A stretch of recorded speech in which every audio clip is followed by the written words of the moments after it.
Hi guys, welcome back to my channel. গেছিলাম হচ্ছে মায়াপুর, যেটা কবে গেছিলাম সত্যি বলতে এখন আমার আর নিজেরই মনে নেই। ট্রেন থেকে নেমে ধরেছিলাম অটো, যেটা রোবটটা পুরো ফাঁকা, কী সুন্দর ভিউ দেখা যাচ্ছে তাই না। ফেরি পার হওয়ার পর আমরা হেঁটে হেঁটেই গেছিলাম, আশেপাশে কিছু মন্দির দেখেছি। আর গোপী ড্রেসগুলো আলাদা করে কী বা বলি বলো, মন্দিরে ঢোকার সময় কিন্তু দিদারা টিপ পরাতে আসবে, কিন্তু মায়াপুরে গেলে টিপটা তো ম্যান্ডেটারি তাই না। এখানে সামনেই কিন্তু প্রচুর কুপনের কাউন্টার আছে, তোমরা যেটা চাইবে সেখান থেকে কেটে নিতে পারো।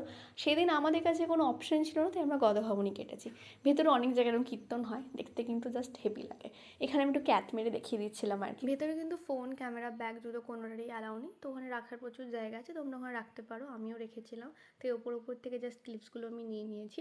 লাঞ্চের সময় ভীষণ ভিড় ছিল আর আমারও অনেক খিদে পেয়ে গেছিলো, তার আলাদা করে কোনো ক্লিপ আমি নিইনি। এই ডোমটাতে কিন্তু শো হয় 10 মিনিট অন্তর অন্তর, তোমরা চাইলে দেখতে পারো, না তো স্কিপও করতে পারো, তোমাদের মর্জি। লাঞ্চের পর এখানে আমরা বসেছিলাম, তারপরে বাড়ি চলে এসেছিলাম যেরকমভাবে গিয়েছিলাম। তো আজকের জন্য এইটুকুনি।